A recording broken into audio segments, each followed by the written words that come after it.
네, 시청자 여러분, 성탄절 연휴 잘 보내고 계십니까? 12월 26일, 올해 마지막 토요 랭킹쇼 지금 출발합니다. 네, 김광선 변호사, 이현종 문화일보 논설위원, 최영일 시사평론가 나오셨습니다. 어서 오세요. 어서 오세요. 안녕하세요. 그럼 저희가 준비한 첫 번째 한 랭킹, 지금 바로 만나보시죠. 대통령은 사과, 여당은 발끈. 문재인 대통령은 검찰총장 직무 복귀와 관련 법원의 결정을 존중한다고 말했습니다. 결과적으로 국민들께 불편과 혼란을 초래하게 된 것에 대해 인사권자로서 사과 말씀을 드린다고 했습니다. 법원의 판단에 유념하여 검찰도 공정하고 절제된 검찰권 행사에 대해 성찰하는 계기가 되길 바란다고 했습니다. 특히 범죄정보 외의 개인정보를 수집하거나 사찰한다는 논란이 더 이상 일지 않도록 하기 바란다고 대통령은 강조했습니다. 대통령의 아전 인수식 사과, 국민은 더 혼란스럽습니다. 인사권자로서의 사과는 무엇인지 궁금합니다. 시대가 부여한 임무를 완수했다는 추미애 장관에 대한 마음의 빚입니까? 아니면 대통령의 말을 믿고 살아있는 권력을 수사한 윤석열 총장에 대한 분노입니까? 법원의 판결을 존중하겠다고 하나 검찰 장악에 박차를 가하겠다는 의지와 다짐으로 읽힙니다. 차라리 안 하는 게 더 나았을 사과라고 생각합니다. 문재인 대통령이 어제 윤석열 검찰총장의 직무 복귀와 관련해 법원의 결정을 존중한다면서 그간의 혼란에 대해 국민에게 사과했습니다. 하지만 국민의힘에선 대통령의 사과를 놓고 검찰 장악 의지만 읽힌다, 차라리 안 하는 게 나았다, 이렇게 혹평했는데요. 이현주 의원님, 네. 대통령의 사과 어떻게 보셨습니까? 어제 일단 윤 총장에 대한 법원 판결이 있고 난 다음 16시간 만에 사과문이 나왔는데요. 네. 아마 내부적으로는 참모들이 반대도 했다고 합니다. 이 판결에 대해서 우리가 수용할 수 없다는 기류도 있었던 것 같은데, 그렇지만 법원의 판결을 대통령이 존중하지 않을 경우에 부담감 때문에 일단 이제 16시간 만에 사과문을 냈는데요. 물론 뭐 야당 입장에서는 굉장히 부족한 면이 있을 겁니다. 그렇지만 대통령이 일단 사과라는 명시적인 이야기를 한 것 자체는 상당히 저는 의미가 있다고 봅니다. 예. 왜냐하면 지금 그동안의 불편과 혼란을 끼친, 사실 이게 지금 거의 1년 넘게 지속되고 있는 문제 아니겠습니까? 예. 거기에 인사권자로서의 어떤 사과를 했다는 것들, 그 의미는 아마 이 전반적인 논란을 좀 이제는 정리를 하겠다는 의미가 함유가 되어 있는 것 같아요. 네. 그리고 더군다나 이제 검찰이 그동안 해왔던 이 판결문에 있습니다만은 이 불법적인 정보 수집에 대한 이제 문제를 지적한 거, 이건 아마 검찰총장을 좀 겨냥한 이야기로 보입니다. 그러면서도 법무부와 검찰이 어떤 갈등 관계를 이제 그만두고 어떤 검찰 개혁을 위해서 힘써달라고 한 부분은 한편으로 보면 추미애 장관에 대한 이제 신뢰를 어떤 면에서 좀 버리겠다는 이야기 아닌가, 저는 그렇게 생각이 들어요. 예. 왜냐하면 이제 더 이상의 어떤 추미애 장관이 윤 총장에게 할 수 있는 법적인 수단은 거의 없는 상황 아니겠습니까? 그렇다면 이미 사의를 표명했고, 자, 그런 상황에 대통령은 수습 국면으로 가겠다. 이 수습 국면으로 가겠다는 것은 추 장관의 사의를 받아들이겠다는 의미로 저는 읽히는데요. 예. 아쉬운 점은 이 정말 1년 동안 정말 전 국민을 이렇게 어떤 면에서 보면 불편하게 했던 문제에 대해서 대통령이 본인이 직접 나와서 사과를 해야 되리라고 보는데, 대변을 통해서 짤막한 성명만 발표했던 것들, 예. 또 그리고 구체적으로 어떤 부분을 불편을 끼쳤는지에 대한 부분들, 왜 그럼 1년 동안 대통령이 이런 상황들을 그냥 방관했는지에 대한 어떤 자기의 어떤 반성, 이런 것들이 없기 때문에 상당히 아쉬움이 컸습니다. 네, 앞서 보신 대로 대통령은 사과했지만 여당의 분위기는 사뭇 달랐습니다. 민주당은 어제 오전 여당 법사위원들과 긴급 회의를 가졌습니다. 어제 목소리부터 들어보시겠습니다. 절차적인 지적은 했지만, 그러나 그 내용을 따져보면 사안의 징계 사유의 엄중함, 그 자체는 상당 부분 법원에서도 인정을 했다 하는 그런 내용 분석이 있었습니다. 관찰 방해도 법원이 다툼의 소지가 있다 하는 식으로 상당 부분 인정을 했었고요. 판사 사찰 부분은 대단히 부적절하다, 또 위중하다 하는 부분들을 법원에서도 인정을 했습니다. 그 부분에 대해서 앞으로 검찰 개혁으로 이 문제를 풀어가야 된다. 네, 뭐 같이 들으셨지만 일단은 뭐 윤 총장에 대한 징계 사유의 엄중함을 법원이 인정했다. 이 부분에 굉장히 강조하고 네, 있는 네. 것 같긴 한데 이낙연 대표 어제 SNS에 이런 글을 올렸더라고요. 정치 사법화의 정치화가 위험 수위를 넘었다는 탄식이 들린다. 뭐 이런 글을 올렸는데 저희가 여당 분위기를 어떻게 해석할 수 있을까요? 일단 여당 분위기는 지금 좀 부글부글 끓고 있죠. 이 사법부, 특히 행정법원의 결정에 대해서 2번 연패를 한 거지 않습니까? 직무배제도 무력화됐고, 그리고 이 징계, 정직 2개월이라는 여당이 기대했던 것보다는 낮은 수위가 나왔는데도 이게 무력화됐고, 그러다 보니까 이제 여당 분위기는 이게 폐색이 짙어지면서 어떻게 이것을 이제 다시 바꿀 것이냐 고민하지 않을 수 없죠. 근데 이 중에는 대통령처럼 자, 이제는 좀 분위기를 바꿔서 협력의 분위기로 가봐라 하는 메시지가 있는 반면에 이 여당에서는 여기서 꺾이면 안 된다는 분위기인 것 같아요. 왜냐하면 네. 내년 4월 재보선이 있지 않습니까? 그러니까 국민의힘은 국민의힘대로 이 기회를 좀 강하게 정부를 압박하는 쪽으로 지금 활용하고 있고, 그럼 여당은 밀리면 안 된다 이런 분위기인 거죠. 그래서 내용을 뜯어보니 행정법원에서 이 윤 총장의 손을 다 들어준 건 아니지 않느냐, 일부 문제점도 지적하고 있지 않느냐 하는 이야기인데, 그럼 이건 어디서 다루게 되느냐 하면요, 이거 또다시 본안소송에서 다뤄야 됩니다. 예. 아무 의미 없죠. 윤 총장 임기가 끝난 다음에 나올 테니까. 네. 그럼에도 불구하고 행정법원은 문제점은 분명히 지적을 했는데 판단을 내리진 않았어요. 다툼의 여지가 있기 때문에 본 재판에서 이걸 다퉈봐라 하는 얘기를 이제 한 거거든요. 네. 그래서 이건 지난한 시간이 걸릴 수밖에 없고, 그러다 보니까 이게 이 사법부의 판단에 이 모든 것이 왔다 갔다 하는 게 여당은 불만스러워진 거고, 정치의 사법화, 사법의 정치화가 되는 거 아니냐 우려한다. 근데 저거는요, 여야 정치권 모두 책임이 있습니다.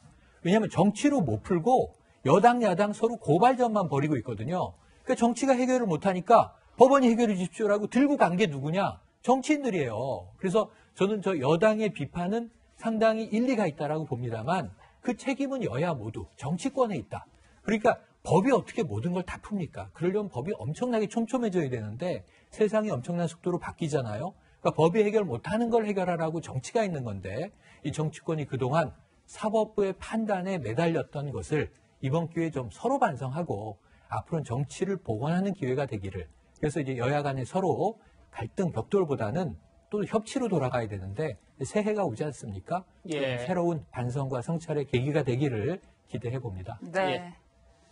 방금 전에 들으신 것처럼 민주당 대변인은 검찰 개혁으로 이 문제를 풀겠다 이렇게 밝혔습니다. 그러다 보니까 더 강력한 검찰 개혁을 추진하는 거 아니냐 이런 얘기가 나오는데, 지금 여당 내에서는 김종민 최고위원 같은 경우 궁극적으로 수사, 기소 완전히 분리해서 검찰에게 쉽게 수사권을 다 빼앗고 기소청으로 만들어야 된다 이렇게 지금 주장을 하고 있고, 황운하 의원도 검찰 직접 수사 영역 거의 그대로를 없애서 2단계 검찰 개혁으로 들어가야 된다.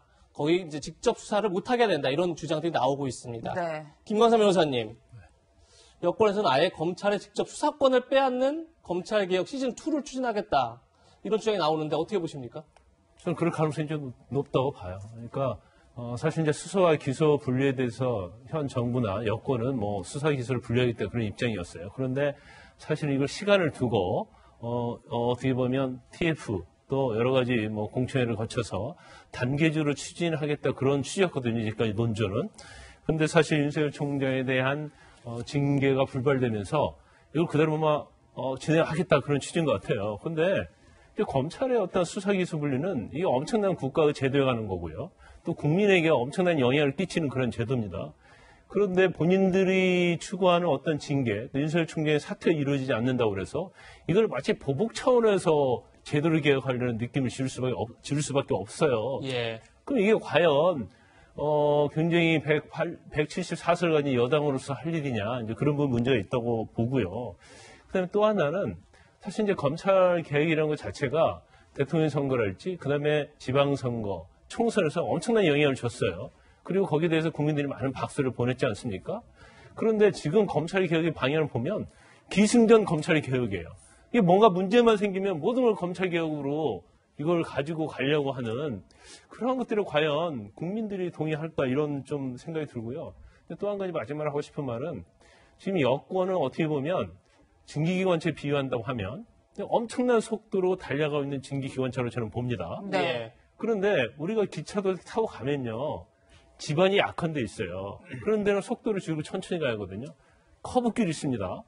그런 데는 사실은 조심해서 가야 돼요. 그걸 줄여야죠. 그런데 지금 차고했고 어떤 정부의 분리역에 나온 거, 여권의 분리역에 나오면 이 석탄을 사실은 증기관차는 뭐 석탄을 얼마나 떼내냐에 따라서 속도가 많이 달라지는데 그러면 석탄을 좀 뭐 조금 넣고 좀 연료를 절약하면서 가야 하는데 그럴수록 갖다 부은 거예요. 그러면 결국 기차는 어떻게 됐어요? 이탈할 수밖에 없거든요. 그래서 좀 더 제가 항상 좀 쉬면서 가자는 얘기를 하고 싶고요. 검찰 개혁 자체도 좀 시간을 두면서 지금 이 정도 왔으면 제가 볼 때는 거의 5분의 4 왔다고 봅니다. 네. 그럼 나중에 5분의 1이랄지 그 조금 남은 걸 위해서 이렇게 정부에서 어떤 국민의 어떤 눈과 좀 다른 그런 시각으로 이렇게 질주할 필요가 있을까 그런 염려를 해봅니다. 네, 위원님, 이 현 정치권뿐만 아니라 윤 총장이 징계가 무산되자 굉장히 오랜만에 이분의 모습이 등장을 했는데 초대 네. 대통령 비서실장을 지낸 바로 임종석 전 실장이에요. SNS에 이런 글을 올렸는데 검찰의 태도와 법원의 해석에서 생경한 선민의식과 익숙한 기득권의 냄새가 풍긴다. 단단한 눈뭉치에 이마를 맞은 느낌이다. 대통령께서 외롭지 않게 뭔가 할 일을 찾아야겠다. 이런 글을 올렸는데 한 1년 전에 제도권 정치를 떠나겠다 했던 것 같은데 저희가 어떻게 해석을 해야 될까요? 그러니까 좀 상당히 의외였습니다. 갑자기 왜 이런 글을 올렸을까? 더군다나 아마 이 의미는 왜 지금에 있는 여권 내부에서 이 문제를 제대로 못 푸느냐에 대한 어떤 불만도 있을 것이에요. 특히 청와대 지금 비서진들이 이 문제를 못 푸는 문제, 또 여권이 못 푸는 문제에 대한 이제 불만에서 결국 내가 나설 수밖에 없지 않느냐 이런 어떤 좀 가능성을 열어둔 거로 보는데 저는 이 글에서 보면 정말 임종석 전 실장의 인식에 저는 상당히 문제가 있다는 생각이 듭니다. 네. 대통령이 무슨 왕입니까? 대통령이 심기경호하려고 지금 본인이 나서야 된다는 이야기인가요? 대통령이 외롭지 않게 한다는 게 저는 무슨 의미인지 모르겠어요. 더군다나 지금 여기 보면 검찰과 법원의 이 선민의식과 기득권을 이야기했는데 그러면 임종석 전 실장이 꿈꾸는 나라는 어떤 나라인가요? 법원도 없고 검찰도 없고 오로지 선출된 권력만 있는 나라가 바로 임종석 실장이 원하는 나라입니까? 자기들이 원하는 대로 모든 것이 결정되는 그러면서 검찰과 법원은 기득권에 있는 나라인가요? 저는요 이게 어떤 면에서 보면 굉장히 왕조시대적인 그런 사고방식이 있지 않는가라는 생각이 들어요. 바로 이게 지금 어떤 현 586들이 가지고 있는 대표적인 어떤 저는 권위적인 생각이라고 봅니다. 즉 본인들의 어떤 정말 저는 오히려 이 말 속에 자신들의 이 의미가 포함되어 있어요. 자신들이 결국 선민의식을 가지고 있고 대통령을 어떤 면에서 보면 왕으로 취급하고 외롭지 않게 이야기를 하고 검찰과 법원의 판단을 이거는 뭔가 기득권이라 이야기를 한다면 자기 마음대로 하겠다는 이야기요. 그 이상 뭐 다른 게 있겠습니까? 저는 상당히 걱정되는 인식이라고 생각이 듭니다. 네. 네, 이현주 의원님께서는 굉장히 걱정스러운 인식을 보였다 이렇게 비판하셨는데 이번에는 정반대의 목소리를 소개해드리겠습니다. 지난 대선 때 문재인 캠프에서 공익제보위원장을 지낸 심평 변호사는 이렇게 쓴소리를 했습니다. 현 정부는 거짓말을 너무 많이 한다. 검찰개혁은 가짜다. 진지한 자세로 사법개혁을 해나가야 되는데 오직 20년 장기 집권의 목표를 달성하기 위해 분주했다. 어찌 이 정부를 촛불 시민혁명의 계승자라고 할 수 있겠는가. 역사는 그들에게 모멸의 침을 뱉을 것이다. 최영일 평론가님, 상당히 강도 높게 비판했습니다. 이 비판은 어떻게 보십니까? 일단은 이게 새롭게 하나가 툭 튀어나온 것은 아니고 우선은 이제 개인적인 주관적 비판이죠. 예. 근데 이제 굉장히 강도가 세고 높죠. 그런데 이제 지난해 이 조국 전 장관 사태 이후에 이 진보층 내에서 많은 이탈자들이 나오고 정부에 대한 이제 비판자들이 좀 늘어나고 있죠. 이런 부분에서는 지금 이제 이 가장 뼈아픈 대목은 뭐냐면 동지의 비판이에요. 네, 그런 면에서는 야당은 항상 반대하고 비판해요. 그렇죠. 국민의힘이 강도 높게 비판해도 그게 국민 반응에 따라서 여당의 이 반응은 달라집니다. 대응은. 이게 국민들이 상당히 일리가 있다고 이제 여론이 반정부적인 상황일 때는 여당이 그 야당이 던지는 돌뭉치가 많이 아플 수가 있지만 또 그렇지 않으면 선거를 앞두고 항상 180도 반대 입장을 내고 있는 게 여야의 입장이란 말이죠.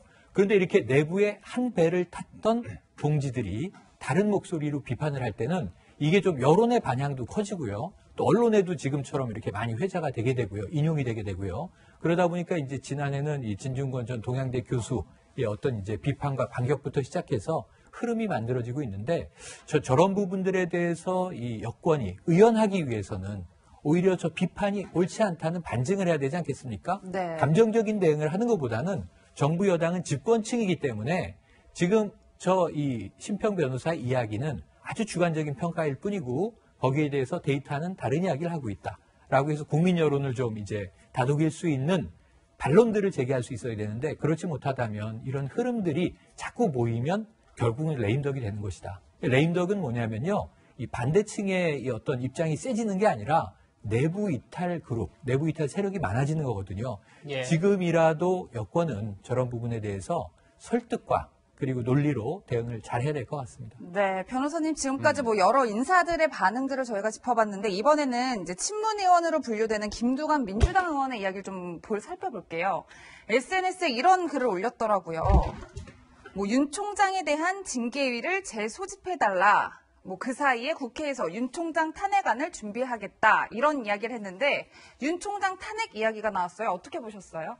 근데 김두관 의원이 원래 굉장히 합리적인 그런 분위기인 걸로 알고 있거든요. 그런데 최근에 들어서 상당히 굉장히 과격해지고 이제 강성 어떤 진보 그런 걸 좀 표명하는 것 같아요. 물론 이거 자체가 본인의 어떤 정책 소신에 의해서 그런 건지 아니면 개인적 정치적 이익을 위해서 그런 건지 모르겠어요. 근데 징계위를 다시 소집하면 어떤 사실로 징계위를 다시 소집하나요?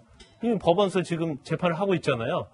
또다시 그거와 관련해서 징계위를 소집하라는 이야기인지 그게 좀 의문이 들고 만약에 탄핵에 할 것 같으면 제가 볼 때는 현 민주당의 174석까지면은 얼마든지 탄핵할 수 있지 않습니까? 예. 근데 이제까지 탄핵을 안고 자진 사퇴를 종용한다랄지 아니면 징계위원회를 구성한다랄지 이런 식으로 했겠어요. 그건 탄핵에 대한 엄청난 부담이 있는 거거든요. 그래서 이게 만약에 여권에서 본인들의 어떤 압도적인 국회 의석수를 가지고 탄핵을 한다고 하면 저 부분은 분명히 엄청난 현 정부의 역풍이 일어날 거라고 봐요. 그럼에도 불구하고 본인은 저걸 모르고 있을까? 정말 모르고 있다고 한다면 김두관 의원은 일단 법적인 측면에서 굉장히 무죄하다고 볼 수 있고 정무적인 측면에서도 상당히 현 어떠한 정부랄지 아니면 국민의 의식과 동떨어져 있다 그런 생각할 수밖에 없을 것 같습니다. 네. 이건 또 어떻게 봐야 할까요? 청와대 국민청원 게시판엔 조국 전 장관의 부인 정경심 교수의 1심 재판부를 탄핵해달라 이런 청원이 올라왔는데 참여 인원이 33만 3천 명을 넘어서고 있습니다. 이현주 의원님, 결국 사법부의 판단까지 정쟁이 되고 있는 것 같은데 이런 국민청원 어떻게 보십니까? 저는 여기 국민청원 사이트를 청와대가 만든 이유가 국민들의 어떤 여러 가지 행정부에 대한 문제나 이런 것들을 좀 이런 신문고 형태로 이제 청원하자는 거 아니겠습니까? 그런데 우리나라의 대통령이 있는 청와대는 그 밑에 입법부와 사법부가 있는 게 아닙니다. 입법, 사법, 행정부가 동일하게 있는 것이고요. 네. 행정부의 수반이 대통령입니다. 그러나 대통령은 대외적으로 국가를 대표하는 정부의 수반이죠. 자, 그렇기 때문에 대통령이 지위를 가지는 것인데 이 문제는 사법부에 대한 문제예요. 왜 사법부에 대한 문제를 지금 청와대라는 행정부의 어떤 이 컨트롤 타워가 이 국민청원을 통해서 받고 이걸 버젓이 공개하는가? 저는 굉장히 이거는 부적절하다고 봅니다. 예. 왜냐하면요, 이 문제는 이렇게 올라오면 사법부 판결에 대한 문제 올라오면 블라인드 처리를 해야 됩니다. 보여주질 말아야 돼요. 예전에 보면 알겠지만 대통령 무슨 친인척 관련해 온 거는 다 블라인드 처리했지 않습니까? 근데 왜 사법부 이 판결에 대한 판사에 대한 것들을 버젓이 저렇게 해서 어떤 면에서 보면 행정부가 사법부를 불신하도록 만드는 것들. 예. 그럼 그걸 청와대가 어떤 면에서 조장하는지는 저 이해가 안 됩니다. 초대 가인 김병로 대법원장은요. 당시에 1심 판결을 내렸는데 이승만 대통령이 공개적으로 불만을 토로했습니다. 자, 그때 김병로 원장이 대법원장이 뭐라고 그랬냐면 억울하면 항소하세요. 이렇게 이야기를 했습니다. 예. 바로 그겁니다. 억울하면 항소하면 됩니다. 그 법적 절차가 다 마련되어 있어요. 근데 저런 식으로 사람들을 동원해서 탄핵한다라고 이야기를 한다는 게 그것도 청와대가 만드는 청와대 사이트에서 한다는 거. 법원 사이트에서 하면 괜찮습니다. 법원이 자신의 판결에 대해서 국민들의 어떤 뜻을 받을 수는 있으니까요. 입법부도 마찬가지죠. 그걸 왜 청와대가 저렇게 버젓이 놔두는지 저걸 이용해서 한편으로 보면 지지층들에게 뭔가 어떤 법원을 탄핵하기 위한 선동을 하는 건 아닌지 저는 그런 의문마저 드는 상황입니다. 네, 그럼 지금부터는 윤석열 총장의 움직임을 좀 살펴보겠습니다. 그제 업무 복귀 결정이 내려지자마자 어제 대검에 출근해 코로나19 관련 대책회의를 했다고 하는데요. 우선 어제 출근 모습부터 보시겠습니다.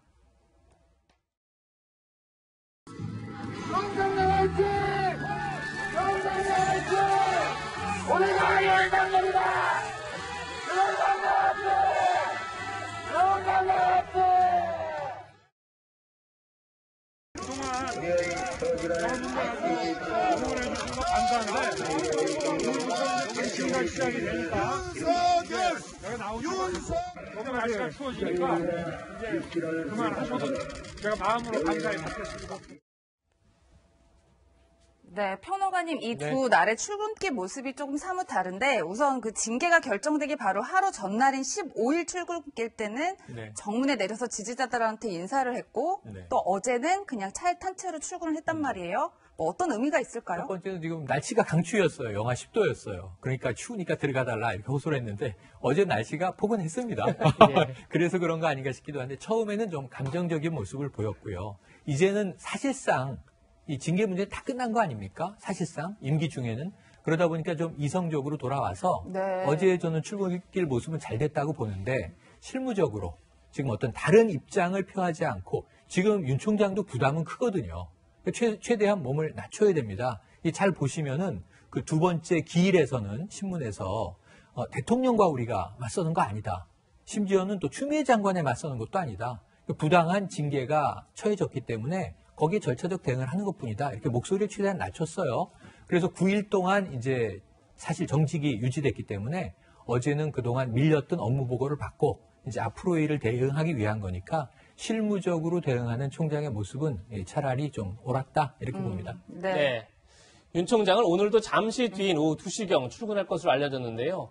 변호사님, 오늘은 월성 원전 수사 관련된 보고를 받겠다 이렇게 알려지고 있어요. 네. 그러다 보니까 복귀하자마자 바로 살아있는 권력에 대한 수사에 강도를 높이는 것 아니냐 이렇게 관측이 나오는데 어떻게 보십니까? 그럼 관측이 맞다고 봐요. 일단 9일 동안이나 본인이 정지 상태에 있었잖아요.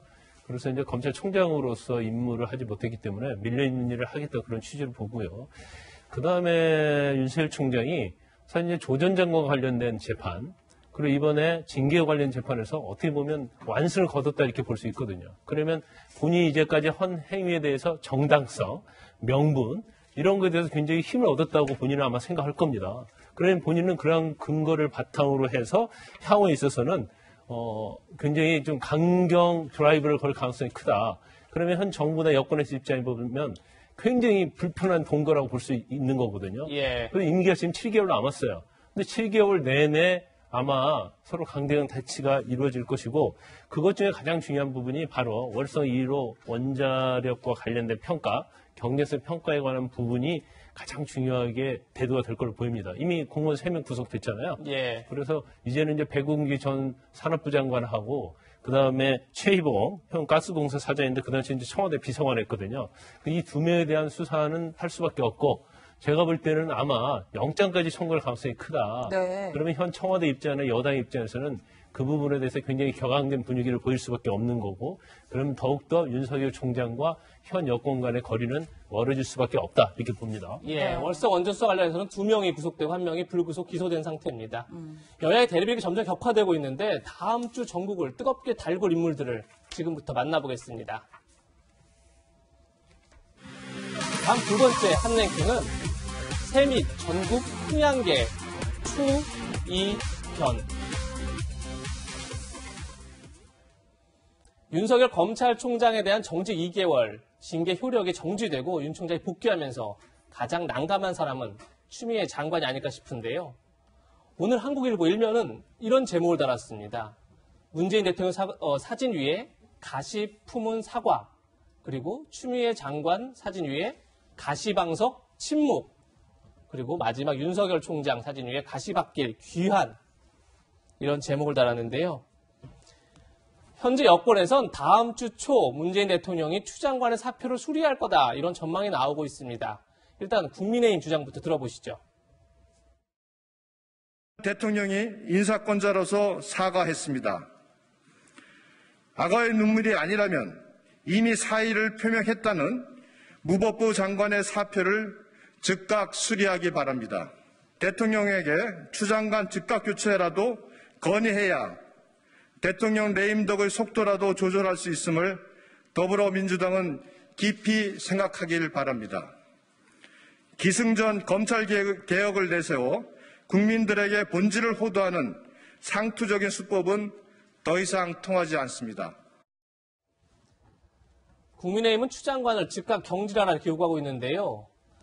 최영일 평론가님, 네. 문재인 대통령이 내일 요청을 받아들여서 내일이 아니라 다음 주에 실제 사표를 수리할지 네. 아니면 좀 더 윤 총장과 불편한 동거를 이어갈지 관심이 높은데 어떻게 이 전망하십니까? 징계 제청을 추 장관이 하면서 대통령과 면담에서 사의를 표했다. 이 전격 사의를 표한 게 당일 저녁에 전해졌는데요. 근데 이 청와대는 이 사의를 높이 평가했습니다. 그건 뭐냐면 수리냐 반려냐. 반려 가능성은 낮고 예. 그렇다면 검찰 개혁을 어느 정도 이룬 상태에서 명예로운 퇴진의 길을 열어줄 것으로 예상이 됐었는데 지금 이 행정법원의 결과는 명예로운 퇴진은 상당히 어렵게 됐습니다. 사의를 일단 수리할 건데 사표를 그렇다고 보면은 이제 경질성 사표 수리로 오히려 해석될 가능성이 높아졌죠. 타이밍이 문제입니다. 내년 1월에 어떤 이 검사장급 이상 고위 인사를 하고 나갈 거냐, 예. 그 전에 나갈 거냐. 근데 사실은 후임 또 장관에 대한 예우로 본다면 인사를 하고 나가는 것도 좀 이상한 상황이에요. 저는 연초에 사표 수리 가능성은 부쩍 높아졌고, 뭐 이 대통령은 명예로운 퇴진을 노력하겠으나 경질성 이건 이 사표 수리로 받아들일 수밖에 없는 상황이고 문제는 후임이 누구냐예요. 아까 김광삼 변호사님 무서운 얘기를 하셨어요. 앞으로 남은 윤 총장 7개월 내내 격돌할 것이다. 예. 이래선 안 된다는 게 대통령의 뜻, 어제 사과에 담긴 것으로 보여져요. 예. 저는 차기 법무부 장관 지명자가 누구냐에 따라서 완급 조절의 가능성은 있다. 이렇게 생각을 해봅니다. 네, 위원님 지금 후임 말씀해 주셨는데 어쨌든 이 추 장관에 대한 그러니까 사퇴 수리서가 좀 일찍 수리가 되면 어쨌든 이제 법무부는 이용구 차관의 직무대행 체제로 진행이 될 텐데 사실 이게 적절하지 않다 이런 문제점 지적들이 참 많더라고요. 그래서 이제 이용구 차관 이야기하기 이전에 사실 지금 제일 법무부로서 심각한 문제가 바로 동부구치소의 코로나 문제입니다. 예. 500여 명이 넘는 지금 확진자가 발생을 했어요. 지금 윤석열 총장은 매일쯤 출근해서 일을 보고 있지 않습니까? 근데 이 교정 업무를 담당하고 있는 최고 책임자가 누구죠? 바로 추미애 장관입니다. 근데 추 장관이 윤석열 총장과 싸울 때는 매번 페이스북에 글을 올리다가 지금 이 어디에 지금 출근도 안 하시는 것 같아요. 이 엄중한 사태가 터졌는데 교정 업무에 정말 500명이나 제가 알기로는 아마 이 코로나 사태 이후에 전 세계적으로 이렇게 많은 확진자가 교도소에서 나온 적은 없을 겁니다. 자, 그럼에도 불구하고 추 장관이 지금 제대로 일을 보고 있지 않다는 거. 물론 뭐 경질 여부를 떠나서 저는 이건 공직자로서 제대로 된 상황이 아니라고 보는 것이고요. 또 이용구 차관도 마찬가지지만 사실 여기가 어떤 부서입니까? 바로 미니스터 오브 저스티스입니다. 정의부입니다. 영어로 이야기하자면. 자, 법치를 담당하는 부서예요. 근데 거기에 지금 장관, 차관이 지금 예를 들어서 지금 현재 이 택시기사 폭행 문제로 지금 어떤 수사를 받고 있는 상황이라면 네. 참 이것도 저는 난감한 상황입니다. 이게 지금 장관이 일단 경질하면 차관을 대행을 시켜야 되는데 새로운 장관 임명되기까지 한 달 정도 걸리잖아요. 그렇다면 또 이 이용구 차관이 과연 장관 대행 업무를 제대로 할 수 있을 것인가? 이게 참 인사 한 번 얼그러지니까 끝까지 이게 문제가 되는 상황이어서 참 어떻게 한 방법이 없는 것 같습니다. 네. 네, 추미애 장관은 24일 출근했고 어제는 휴일이니까 출근 안 했다 이렇게 볼 수도 있을 것 같습니다. 다음 이용구 차관 택시기사 폭행 사건도 한번 꼭 짚어봐야 될 것 같은데 조금 전에 얘기한 것처럼 추미애 장관의 사표가 수리되면 이용구 차관이 장관 직무대행을 맡게 되죠. 그런데 지금 수사 대상이라는 게 큰 문제가 아닐 수 없습니다. 어제 채널A가 단독으로 보도한 내용인데 경찰은 이용구 차관을 조사도 하지 않고 내사 종결한 경위를 설명하면서 피해자가 전화로 처벌을 원치 않는다 이렇게 밝혔다 이렇게 설명했는데 택시기사의 기억은 좀 달랐습니다.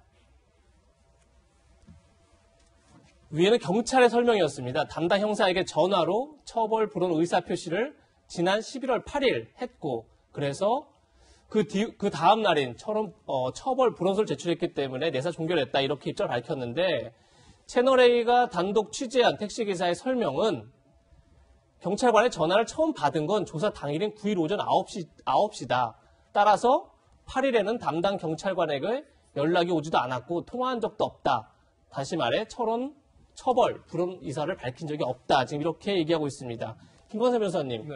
이 문제는 어떻게 봐야 되는 거죠?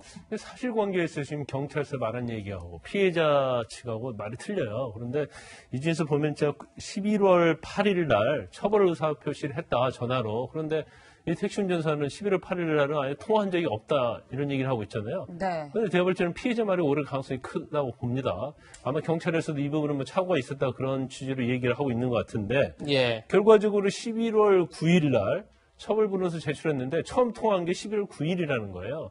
그래서 그때 나와서 조사를 받아야겠다 이런 취지로 얘기를 했다는 거거든요. 그런데 나와서 조사를 받아야겠다 하는 걸로 보면 이거 법률 적용이 있어서 단순한 이제 단수 폭행이 아닐 수도 있는 생각을 가지고 있었을 가능성이 크다 이렇게 봅니다. 그건 뭐 그 당시 경찰은 어떤 생각을 가졌는지 잘 모르겠습니다만은. 그런데 사실 이제 단순 폭행인 경우라고 하면 그냥 전화로 확인하고 처벌불원 의사를 피해자가 하면 그냥 내사 종결 할 수는 있어요. 이제 법적으로 보면 뭐 명예훼손죄 같은 경우도 조사 없이 고소를 취한다랄지 처벌을 원하지 않는다고 내면 사실은 둘 다 조사 않고 끝내는 경우도 꽤 있거든요. 이요구 차관을 부르지 않고 내가 조결할 수 있군요. 근데 이 사건 자체는 특가법에 해당하냐 해당되지 않냐에 따라서 처벌도 달라지고요. 당연히 검찰로부터 지휘를 받아야 할 사건이란 말이에요. 예. 그러면 사실은 둘 다 조사를 하고 만약에 본인 입장이 판례를 봤는데 죄가 된 것도 있고 없는 것도 안 되는 것도 있어요. 경찰 말 그대로라고 한다면 제가 볼 때는 뭐 판례가 됐던 뭐 그 법 조문이 됐건 죄가 저는 된다고 생각하는 사람인데 예. 적용이 돼야 한다고 생각하는 사람인데 당시 이제 경찰은 본인이 법적으로 좀 문제가 있다고 생각한다면 이런 사안에 대해서는 사실은 검찰에다가 주의를 받는 거예요. 이걸 특가법으로 적용을 할까요? 아니면 단순 폭행으로 적용해서 내사 종결할까요? 이렇게 사실은 검찰로부터 지휘를 받아야 하는데 이걸 받지 않고 일방적으로 그냥 단순 폭행으로 해서 내사 종결 해버렸단 말이에요. 예. 이거 자체는 사실은 상당히 이제 문제가 있는 처리였다 이렇게 볼 수 있는 거죠. 네, 뭐 어쨌든 경찰에서는 이제 국회 제출 자료 내용에 좀 착오가 있었던 것 같다 이런 취지로 해명을 알려오긴 했는데 평론가님, 변호사님 지적대로 아무래도 특가법 적용 여부가 굉장히 중요할 것 같은데 네. 그렇다면 이 차관의 이 폭행이 언제 발생했는지가 제일 중요할 것 같아서 네. 저희 사회부의 박건영 기자가 직접 만나봤는데 일단 경찰은 택시가 멈춰서 운행 중이 아니었다고 네. 판단했다 뭐 이런 취지의 답변인 거고 해당 택시 기사는 경찰관이 올 때까지 시동과 미터기가 켜져 있었다. 네, 네. 이렇게 주장을 하고 있어요. 자, 그러니까 이게 운행 중이었느냐, 운행 중이 아니었느냐에 따라서 운행 중이면 무조건 특가법인 겁니다. 그렇죠. 근데 운행 중이 아니었다고 판단될 때만 이게 일반 폭행이 될 수 있고 처벌 불원이 여기서 이제 작용할 수가 있는 거예요. 운행 중이었다면 이제 경찰은 큰일이 나는 상황입니다. 자, 그런데 이제 판단을 해야죠. 근데 차는 일단 멈춰 있었던 건 맞고 뒷좌석에 있는 이 차관을 택시기사분은 깨웁니다. 자, 이제 다 왔습니다. 이제 여기서 멱살이 이제 잡히게 되는 상황인데 그럼 차량의 상태는 어떤 것이었느냐? 자, 우선은 시동이 켜져 있었다. 이 운행 중에 가까운 것으로 이제 될 수 있겠죠. 미터기도 돌아가고 있었다. 그럼 택시는 미터기라는 건 운행 중이죠. 그렇죠. 물론 중간에 서 있을 때도 미터는 올라가지만 이 기사분이 운전대를 잡고 있는 상황이에요. 보통은. 자, 그런데 이제 도착을 했다. 그렇다면 경찰의 판단 쪽에 좀 편을 들려면 그럼 택시기사분이 이 기어를 파킹에다가 놓고 핸드브레이크로 완전히 채우고 시동은 켜져 있었지만 정지 상태로 볼 수 있고 택시기사분이 이제 운전석에서 내려서 뒷좌석 문을 열고 자, 도착했으니까 일어나서 이제 귀가하십시오 하는 정도였다면 이제 여기서 또 이제 사법적 판단이 중요한 거예요.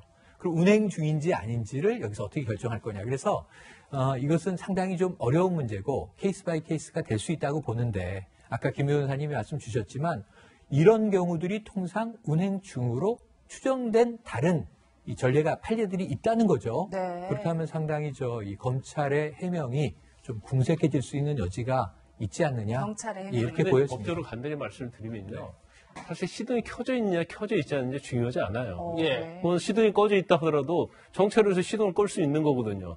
그래도 운행 중으로 보는 게 맞고요. 그게 일시정차다. 그렇죠. 그렇지만 이제 시동 중이라고 하면 더 이게 일시정차, 더구나 미터기가 돌아가고 있었다고 한다면 너무나 명확하게 일시정차가 되는 것이죠. 그러니까 명확성에 있어서 둘 다 운행 중은 맞지만 시동이 켜져 있다고 한다면 이건 뭐 판단할 필요도 없이 운행 중이었다. 이렇게 보는 게 맞다는 거죠. 네, 변호사님 그렇다면 지금 어쨌든 검찰에선 수사가 들어갔고 이렇게 경찰과 택시기사의 진술이 어느 정도 좀 엇갈린 상황인데 어디에 좀 더 무게를 실어서 좀 검찰이 이야기를 들을 수 있을까요? 근데 이제 사건이 이제 팩트는 저는 뭐 엇갈리지 않는다고 봅니다. 왜냐하면 지금 피해자인 운전자 진술에 의한다 하더라도 죄가 될 가능성이 크고 경찰이 사실관계를 밝힌 거에 의한다 하더라도 죄가 될 가능성이 크고 또 이용구 차관도 뭐 이거에 대해서 죄가 안 된다 이렇게 얘기는 안 하고 있거든요. 예. 그러면 형사 5부에서 아무리 봐주기 수사한다 하더라도 이 사건은 제가 볼 때는 기소를 안 할 수 없다고 봐요. 그럼 결과적으로 기소할 수밖에 없고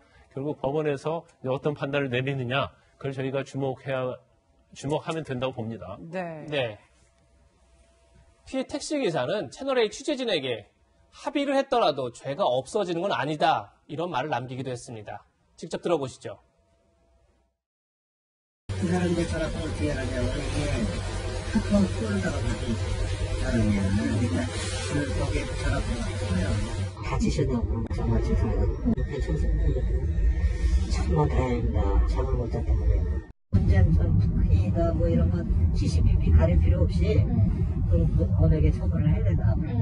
운전자가 이거를 뭐 합의를 갖다고 그래야 한다? 뭐 죄가 좀 가벼워질 수 있겠지. 그게 죄가 없어지는 건 아니에요. 네, 이용구 차관 관련 수사는 좀 더 지켜봐야 할 것 같고요. 지금부터는 변창흠 국토부 장관 후보자 이야기로 이어가겠습니다. 먼저 지난 23일 청문회 영상부터 보시겠습니다. 김군과 가족분들 그리고 오늘 이 시간에도 위험을 무릅쓰고 일하고 계신 모든 분들께 이 자리를 빌려 거듭 사과의 말씀을 올립니다.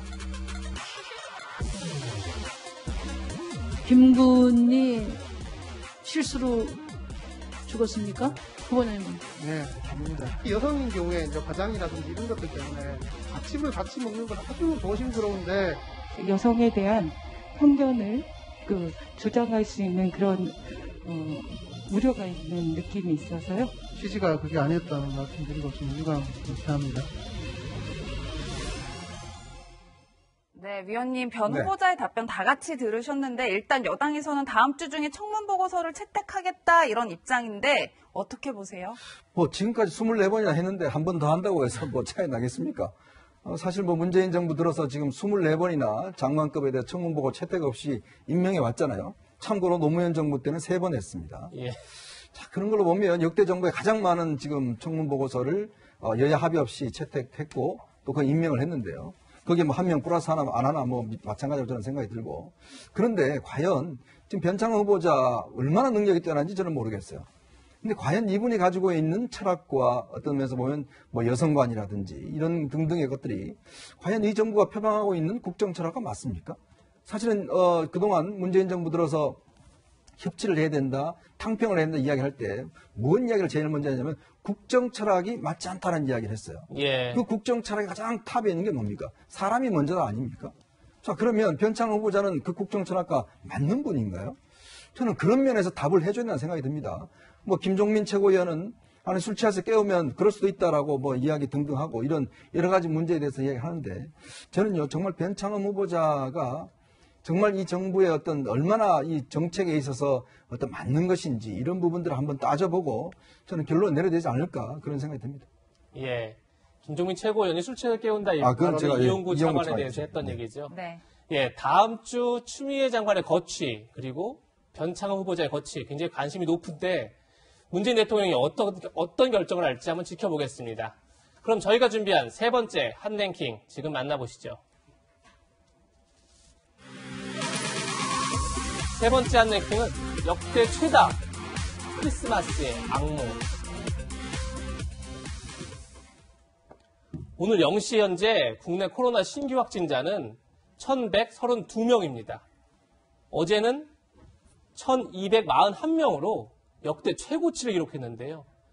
3차 대유행이 좀처럼 줄어들 기미가 보이지 않고 있습니다.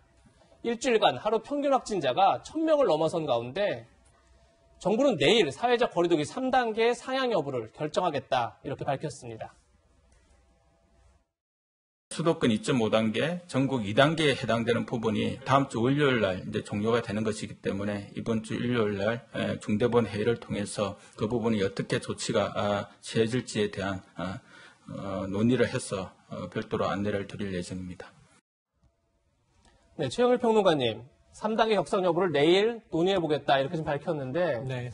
그런데 추세만 봐서는 3단계 격상을 피할 수 없을 것 같은데 어떻게 전망하십니까? 사실은 피할 수 없는 상황은 일주일째 지속되고 있어요. 예. 지난주에 이미 3단계로 격상했어도 전혀 이상하진 않습니다. 800명에서 1000명 사이가 이제 기준이 되는 숫자이기 때문에 지금 뭐 그 정도를 넘어서고 있죠.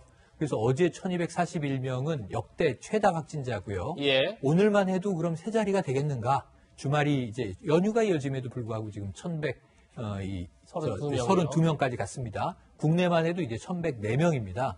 자, 이런 상황에서 3단계라고 내일 선언해도 전혀 이상하진 않다. 그런데 이제 한 가지 변수는 뭐냐면 2.5단계 자체는 지금 별반 효과를 못 보고 있어요. 그런데 이제 성탄절을 앞두고 수도권은 23일부터, 전국적으로는 24일부터 지금 5명 이상 모임 금지라고 하는 새로운 지금 방침이 내려져 있는데 예. 요거는 3단계보다 더 강한 조치죠. 그렇죠. 3단계에서는 10명 이상 집합금지인데 그걸 지금 절반으로 더 엄격하게 했기 때문에 이 플러스 알파의 조치를 연말 연초 지켜볼 것인가. 이게 1월 3일까지로 이 조치가 돼 있거든요. 네. 그래서 연말 연초가 좀 지나면 우리가 일상으로 돌아가기 때문에 우리가 흥청망청하는 부분들은 크게 걱정하지 않고 이제 얼마나 차분한 일상을 보내느냐가 문제인데 연말 연시는 거의 지금 지나가고 있는 겁니다. 지금 마지막으로 하나 오는 주말 한 번 남아 있는 거예요. 이런 상황으로 봤을 때 3단계로 올리지 않고 이 5인 이상 집합 금지에 한번 우리가 기대해 볼 가능성도 있기 때문에 예. 내일 3단계로 올려도 이상하지 않으나 올릴 가능성은 저는 반반 보겠습니다. 네. 그런데 박능호 전 복지부 장관은 일주일 전 거리두기 3단계에 대한 의미를 잘 모르고 격상을 주장하는 것 같다며 회의적인 입장을 밝힌 바 있습니다. 당시 영상 함께 보시겠습니다. 많은 분들이 3단계의 의미를 정확하게 인지하지 못하고 있다는 것입니다. 근데 서비스뿐만 아니라 생산을 하는 제조업 분야도 일정 부분 멈추는 것이 포함되어 있습니다. 대단히 우리 경제에 파급 효과가 크고 실제 3단계는 것은 매우 엄중한 단계이고 우리의 전 경제 과정이 상당 부분 마비되거나 정지되는 그저 현재 확진자 수가 많이 늘어났으니까 강화된 사회적 거리두기 단계가 필요하고 현재 단계는 2.5단계니까 그냥 3단계로 가야 된다는 그런 기계적인 주장은 별로 설득력이 없다는 것을 생각을 하게 됩니다.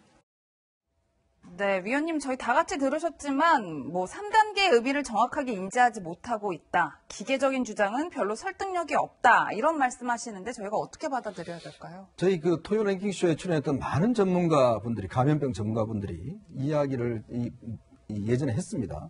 빨리 선제적으로 차단을 해야 된다. 빨리 3단계를 올려서 짧고 굵게 해야지만이 확산할 수 있다는 이야기를 했어요. 자, 그런데 지금 박능호 전 장관은 이런 전문가, 이런 어떤 면에서 보면 3단계 인식 잘 모르고 이야기한다는 건데, 그럼 여기 출연했던 많은 이 의사분들, 전문가분들이 3단계가 뭔지도 모르고 이야기를 했겠습니까? 누구나 잘 압니다. 자, 그러면서 이걸 어떤 면에서 보면 정부가 하는 지금 따라가는 조치가 아니라 선제적으로 해야 바이러스를 제대로 막을 수 있다는 거거든요. 박능호 장관 바이러스에 대해서 아시는 분이 아니잖아요. 이분은 사회복지 하시는 분입니다. 근데 이 이야기를 들어보면 그동안 정부의 중앙대책본부의 논의가 어떻게 진행되어 왔는가를 저는 단적으로 알 수가 있다는 거예요. 왜냐하면 바이러스는 바이러스의 입장에서 모든 걸 생각을 해야 됩니다. 그렇게 차단해야지 우리가 효과적으로 차단할 수가 있는 거거든요. 그걸 정치적으로 5명 모이면 괜찮고 4명 모이면 6명은 안 된다? 이거야말로 어떤 면에서 보면 굉장히 기계적인 이야기 아니겠습니까? 자, 그렇게 지금까지 끌고 왔어요. 더군다나 이 어떤 게임 체인저라고 하는 백신에 대한 대책을 그동안 전혀 취하지 못했습니다. 오늘 제가 참 뉴스를 보니까요. 이스라엘의 병원에서 백신 들어와서 어르신들이 정말 춤을 추는 장면이 있더라고요. 예. 그 백신을 사실은 모사드라는 정보기관이 미리미리 준비를 해서 가장 빨리 들어왔다고 합니다. 자, 저는 그런 모습을 보면서 정말 우리가 지금 K방역 이야기를 하다가 최악의 연말연시를 보내는 게 아닌가는 정말 걱정스러운 대목이 들어요. 더구나 지금은 이 구치소나 이런 대규모 집단 감염이 굉장히 일어나고 있습니다. 그러니까 이 3단계 같은 무증상 감염도 꽤 많아요. 지금 오늘 보니까 본인이 그냥 선별진료소에 그냥 가서 진단하는 분들 중에서 100분이 넘는 분들이 확진된 상황입니다. 그만큼 우리 주변에 많이 있다는 이야기거든요. 네. 근데 과연 우리 국민들이 3단계가 뭔지도 모르고 지금 이 3단계를 자꾸 가져가고 기계적으로 이야기하는 것인지 참 답답할 뿐입니다. 네. 네, 어제 신규 확진자가 역대 최고치를 기록한 데는 서울 동부구치소 집단 감염의 영향이 컸습니다. 동부구치소발 감염자가 519명에 이르는데요. 단일 시설로는 역대 최다 기록입니다. 동부구치소는 구치소 중에서도 최신식 시설로 알려져 있는데요. 변호사님, 네. 지금 보시는 것처럼 2017년 6월에 성동구치소에서 확장 이전을 했고 12층 5개 동으로 구성된 아파트형 건물이다. 그러니까 다른 데 비해서 굉장히 최신식 건물이다. 이렇게 볼 수 있는데 아니 오히려 이렇게 최신식 구조가 집단 감염의 원인이 됐다. 이렇게 지금 진단이 나오고 있습니다. 왜 그런 거죠? 그렇게 볼 수밖에 없죠. 그러니까 예를 들어서 남부구치소, 서울구치소 같은 경우에는 층수가 뭐 5층, 뭐 2층, 3층 그렇게 동별이 구성되어 있고 널리 퍼져 있거든요. 예. 그다음에 운동을 하게 되면 운동장이 있어요. 그럼 운동장에서 운동을 하게 되면 사실은 분리가 가능하잖아요. 그런데 동부구치소는 시설은 굉장히 좋습니다. 우리가 지나다 보면 저희 구치소인가 할 정도로 아파트 형태를 갖추고 있어요. 근데 그러다 보니까 어떤 현상이 나냐면 굉장히 밀집돼 있잖아요. 그 접촉이 밀접돼 있고요. 그리고 밀폐도 있단 말이에요. 그러니까 어느 한 곳에서 한 동에서 만약에 감염자가 나오면 그게 전체적으로 퍼질 수밖에 없는 그런 이제 구조를 가지고 있다. 그다음에 구치소의 또 다른 이 코로나 관련해서 악조건이 뭐냐면 사실은 수용 인원이 원래 법정 인원보다 더 대부분 많아요. 예. 그 이유는 이게 구분하기가 굉장히 어렵고 또 범죄가 얼마나 많이 발생하에 따라서 또 수용 인원이 대폭 늘어지는 경향이 있거든요. 또 하나 굉장히 중요한 부분 중에 하나가 사실은 만약에 수감자 중에서 확진자가 발생하면 1인 격리를 해야 하잖아요. 그렇죠. 근데 1인 격리가 불가능한 거예요. 독방이 부족하기 그렇죠. 때문에요. 근데 만약 외부에다 격리를 하게 되면 그건 보안의 문제가 있잖아요. 그렇죠. 도주 염려가 있기 때문에. 네. 그래서 그러다 보니까 교도소나 구치소가 엄청나게 코로나에 좀 취약하다고 볼 수 있고, 첫 번째로 사실은 좀 늦은 감이 있는데, 저는 개인적으로 볼 때 이제 신입 수감자 들어오잖아요.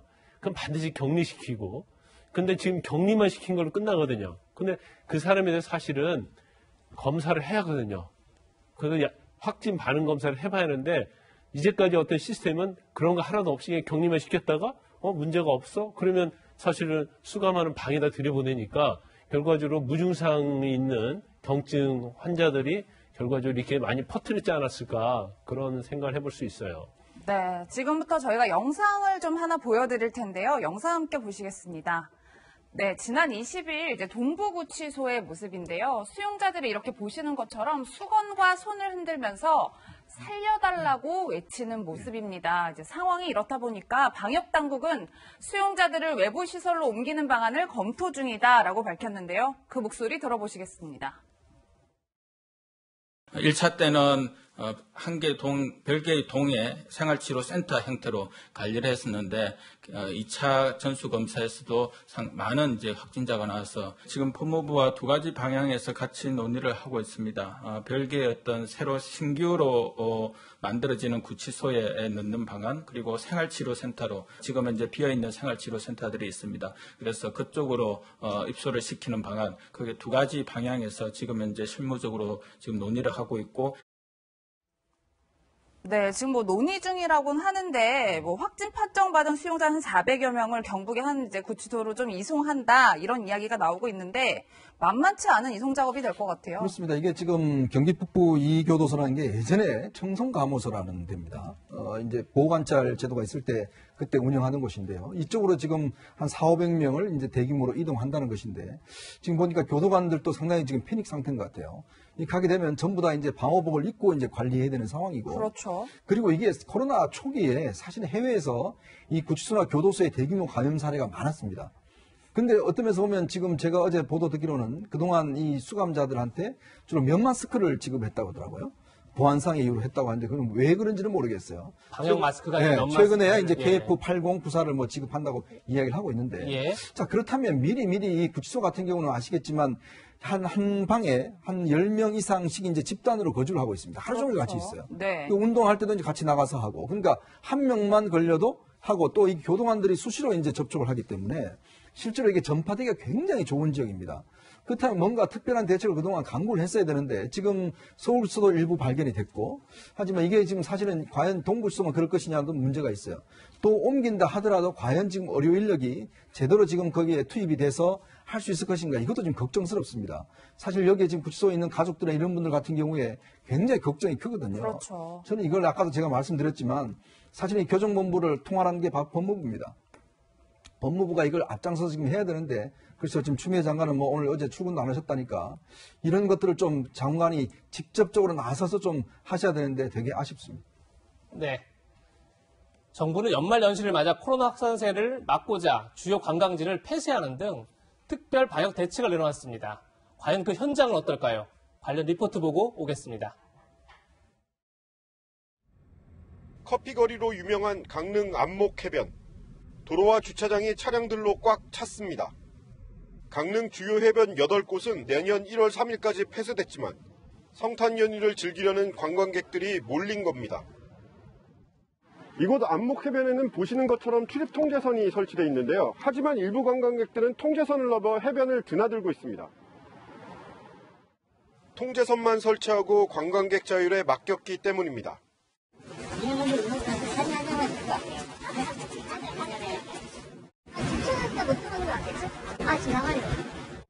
반면 단속이 이루어지는 해변은 통제가 지켜졌습니다. 해변이 막히니까 허무하긴 한데 뭐 맞는 조치라고 생각을 해요. 개인적인 아쉬움이고 뭐. 문제는 다음 주 새해 해맞이 관광객들입니다. 관광객분들이 이제 다들 숙소 예약하시고 이제 해맞이하러 이 동해안으로 오고 계시는데 관광객분들이 몰리지 않을까 그런 우려가. 설악산과 오대산 등 대부분 국립공원들은 해맞이를 금지하고 인터넷으로 해맞이 영상을 제공합니다. 올해만은 제발 참으시고 따뜻한 가정에서 코로나가 멈춰지기를 각자 소망해 주시기를 기도 부탁드립니다. 채널A 뉴스 강경모입니다. 변호사님, 출입 통제선을 쳐놓았는데도 꼭 들어가는 사람도 있어요. 근데 다음 주 같은 경우는 이제 해돋이 또 관광객들이 많이 몰릴 텐데 걱정이 큽니다. 아직 뭐 해돋이, 해맞이 이런 것이 좀 본격적으로 이루어지지 않고 있잖아요. 이제 다음 주가 절정에 이를 텐데 지금 벌써부터 저 미리 펜스도 설치해놓고 했음에도 불구하고 들어가는 사람들이 꽤 있는 것 같아요. 그래서 특히 이제 경포대랄지 강릉 같은 경우, 그다음에 설악산, 지리산 이런 데는 사실은 굉장히 이 말에 되면 해돋이 보는 사람이 엄청 많이 몰리는데 그래도 뭐 다 자각이 있는 우리 국민들이라면 뭐 그렇게 몰리지 않을 거라고 봐요. 그래서 여러 개가 있는데 일단 그런 데는 다 폐쇄를 한다고 합니다. 그리고 숙박시설도 객실 50% 이내로 예약 제한을 하고요. 또 5인 이상 사적 모임은 당연히 제한을 하게 돼 있고 그다음에 종교 활동도 이제 비대면 전환을 하기 때문에 우리가 좀 굉장히 불편하고 하고 싶은 일이 있다 하더라도 일단은 좀 이 기간, 그러니까 연말연시 방역 기간인 1월 3일까지는 좀 참아주셨으면 어떨까 싶습니다.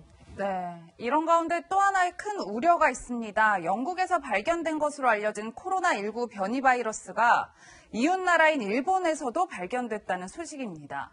네, 평론가님, 이 변이 바이러스의 전파력이 상당해서 굉장히 걱정이 크다 이런 얘기가 있어요. 지금 이게 영국을 중심으로 해서 덴마크, 네덜란드, 호주, 일본까지도 나왔습니다. 일본은 이제 영국에서 입국한 5명이 확진자로 나왔고요. 그런데 문제는 변이 바이러스인데 더 강화됐다는 거죠. 감염력이 처음에는 한 70% 높아졌다. 근데 조금 더 자세히 조사를 해보니까 56% 정도. 그러니까 지금 바이러스의 1.5배 정도 감염력은 높고, 네. 그리고 이제 감염 재생산 지수도 0.3형 정도가 더 플러스 되는 것 같습니다. 네. 그러니까 이제 걱정이 되는 거죠. 위험하고. 스파이크 돌기가 더 이제 강하게 진화했다는 거예요. 그래서 이제 백신이 듣겠느냐. 근데 백신 전문가들은 현재 백신으로는 그래도 이것을 잡을 수 있다. 그런데 문제는 우리나라에 유입되면 지금도 1000명인데 더 걱정이잖아요. 그러니까 강력하게 모든 나라들이 영국으로부터 들어오는 선박, 항공, 기차, 그리고 이제 사람들을 다 통제하고 있거든요. 우리도 지금 이제 런던에서 들어오는 비행기는 다 막았고, 그리고 이제 영국에서 들어오는 사람들은 입국 시에 모두 다 검사를 받아야 되고요. 그리고 이제 우리나라에서 영국으로 가는 항공기도 편수를 상당히 제한을 했습니다. 하지만 걱정이 뭐 아니 될 수 없는 상황이고요. 결국은 백신밖에 없는데 올 겨울을 우리는 버텨야 될 이유가 또 하나 늘었습니다. 네. 네. 연말 정부가 특별 방역 대책을 세워놨는데 국민들의 참여가 가장 중요할 것 같습니다. 그럼 마지막 저희가 준비한 핫랭킹 지금 바로 만나보시죠. 오늘의 마지막 핫랭킹은 2020 올해 라이벌은 계속해서 이번에는 세계를 뒤흔든 K-팝 분야의 라이벌을 만나보시죠.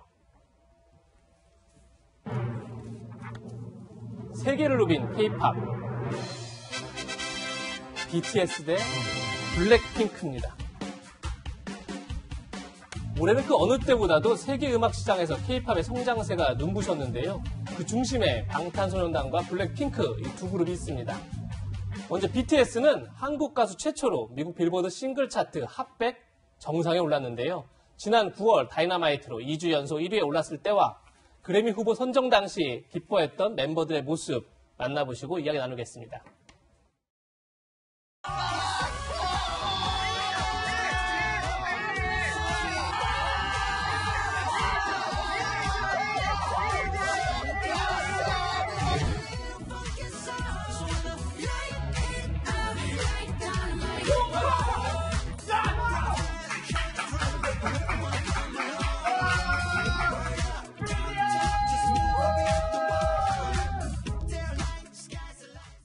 BTS가 엄청 좋아하네요.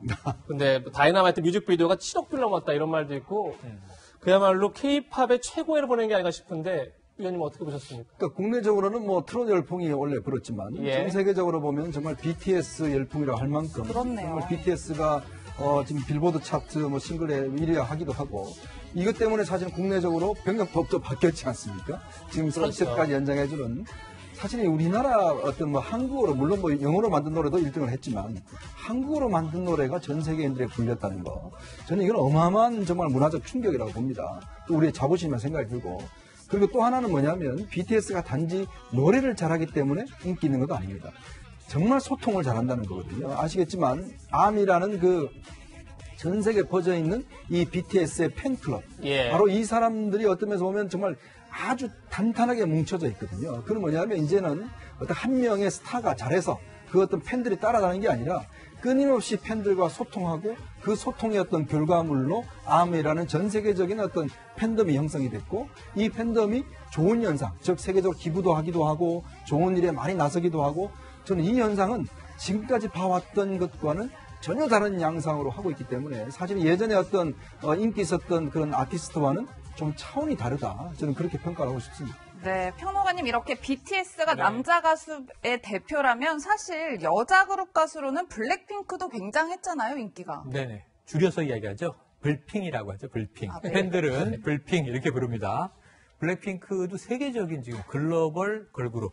지금 이 러브식 걸스라고 하는 이제 노래가 3억 뷰 이미 올라가 있어요. 이게 첫 정규 앨범 곡이긴 한데 그 외에 블랙핑크의 히트곡은 너무너무 많습니다. 10억 뷰가 넘는 게 벌써 3곡이에요. 네. 붐바야가 10억이고 그리고 Kill This Love라고 하는 곡이 있고요. 뚜두뚜두라고 하는 곡은 지금 11억 뷰를 기록을 하고 있습니다. 그래서 블랙핑크의 인기는 세계적으로 뭐 BTS 못지않다. 그리고 이제 이 올해 휩쓸었던 곡은 이 How You Like That이라고 하는 곡이 이미 빌보드 차트에서 1위는 찍지 못했지만 상당히 상위까지 또 올라가기도 했었어요. 그런 면에서 남성 보이그룹 BTS에 또 걸맞는 우리의 걸그룹은 블랙핑크가 있다. 이렇게 자부심을 가져도 좋을 것 같습니다. 네. 내년에도 K-팝의 인기 기대해 보겠습니다. 이어서 이번에는 구글이 한 해 동안 가장 많이 검색한 인물 1, 2위를 밝혔는데요. 함께 만나보시죠. 내가 올해의 검색왕. 조 바이든 미국 대통령 당선인과 김정은 위원장입니다.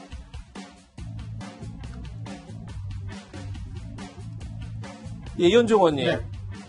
두 사람 행보 굉장히 관심이 많은데 조 바이든 당선인이야 올해 대선 후보였기 때문에 당연할 것 같고 김정은 위원장은 아마 신병 이상설 때문에 많이 검색된 것 같다. 이게 구글 측도 밝히던데 저희의 관심은 오히려 내년 1월에 바이든 당선인이 대통령에 취임하고 나서 과연 김정은 위원장을 만날 수 있을까? 이걸 것 같은데 전망을 좀 해주시죠. 그렇죠. 사실은 뭐 지금 올해 검색 1, 2위지만 사실 내년에도 저는 1, 2위를 다투지 않을까라는 생각이 들어요. 왜냐하면 이제 조 바이든 대통령 당선자가 과연 앞으로 어떤 대북 정책을 취할 것인가 굉장히 관심이지 않습니까? 트럼프 대통령 같이 뭔가 탑다운식으로 할 것인지 아니면 정말 북한의 엄격한 잣대를 들게 될 것인지 그게 지금 세계적으로 관심사고 또 김정은 위원장은 지금 전 세계적으로 유일하게 이 바이든 당선인한테 축전을 안 보낸 나라, 인정을 안 하는 나라가 바로 북한밖에 없습니다. 이제 그렇다 보니 과연 그럼 김정은이 어떠한 어떤 전략으로 내년에 대미 정책을 추구할 것인가? 예를 들어서 미사일을 먼저 쏠 것인지 아니면 대화로 나갈 것인지 이 부분이 관심이 있기 때문에 사실 내년에도 여전히 바이든과 김정은은 결국 이제 이 검색어에 상당히 상위에 나타날 것으로 보여집니다. 네, 그렇다면 올해 마지막 라이벌 주인공 한번 화면으로 만나보시겠습니다. 네, 올해의 라이벌 읽진 않겠습니다. 네, 추미애와 윤석열입니다. 많은 분들이 예상하셨을 것 같은데요. 추미애 법무장관과 윤석열 검찰총장입니다. 두 사람의 영상, 우선 영상으로 만나보시겠습니다. 장관의 말을 겸허히 들으면 좋게 지나갈 일을 세상 지휘랍시고 해가 지고 일을 더 꼬이게 만들었어요. 검찰총장은 법무부 장관의 부하가 아닙니다. 중상모략이라는 단어는 제가 쓸 수 있는 가장 점잖은 단어라고 저는 생각합니다. 검찰총장에 대한 직무 집행 정지 명령을 하게 되었습니다. 업무에 빨리 복귀할 수 있도록 신속한 결정을 내려주신 사법부에 감사드립니다.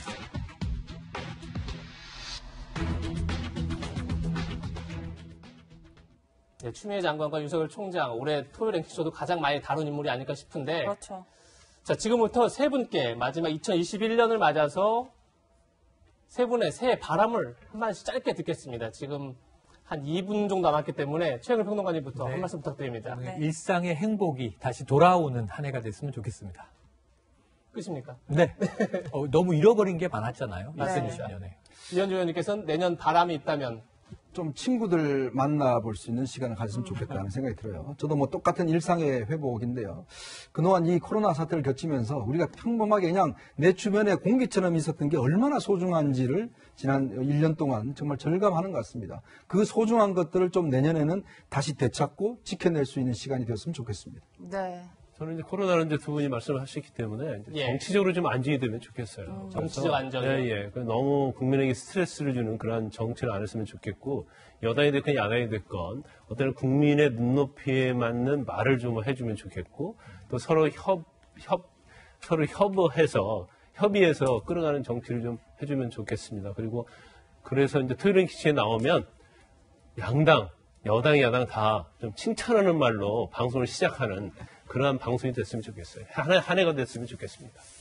네, 저희 세 분의 덕담까지 들어봤습니다. 오늘 준비한 소식은 여기까지입니다. 세 분과는 여기서 인사드리겠습니다. 고맙습니다. 감사합니다. 저희는 60초 광고 뒤에 돌아오겠습니다. 올해는 코로나로 시작해 코로나로 끝난 그런 한 해가 아닌가 싶습니다. 누구 한 명 힘들지 않은 분들이 없었을 텐데요.